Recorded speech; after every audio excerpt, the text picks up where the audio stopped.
Yeah, sure. I mean, the two things that are going to happen is one, once it's published in the official journal any week now, any day, that should set off a ticking timer for probably Q3 2027 to be implemented. And what that will, so that's companies will automatically start investing and looking into this.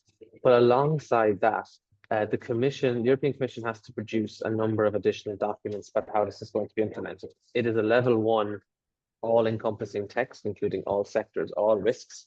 Whereas they have committed in the text legally to produce guidance on specific sectoral guidance. So for various high-risk sectors, what does this mean? And that's meant to help with the risk identification and prioritization. They're going to do guidance on contracts. So obviously, any company directly in scope is going to be writing guidance for contracts. What they're going to look like. In particular, the way we view it is to make sure the company in scope actually takes its responsibilities seriously and doesn't outsource it.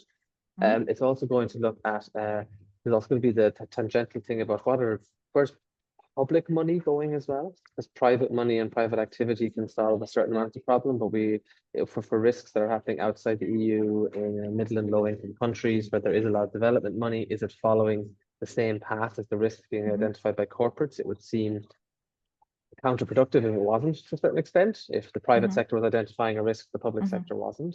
So that discussion and that support will have to be ongoing. And then understanding as well how those not in scope are dealing with this.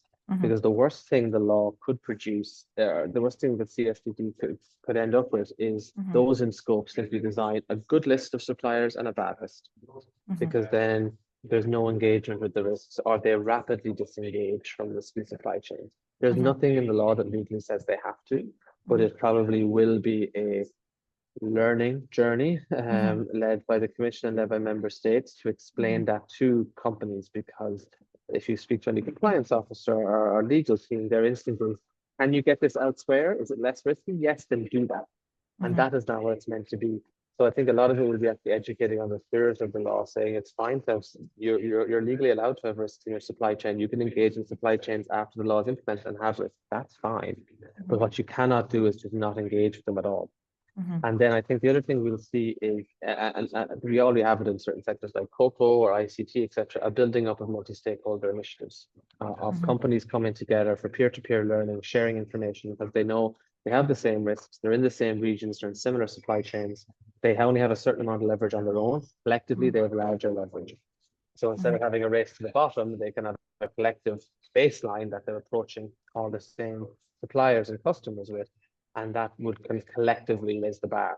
And I think you have them for certain sectors already. You have them based on certain pieces of legislation like batteries and deforestation and things, but you will probably now see them being mainstreamed and being a lot more used. And there's already acknowledgement of them in the legislation. Just by joining a stakeholder initiative, you're not automatically due diligence compliant, but they understand that they play a vital role. And I imagine there will be a lot more of them popping up, probably as offshoots of existing projects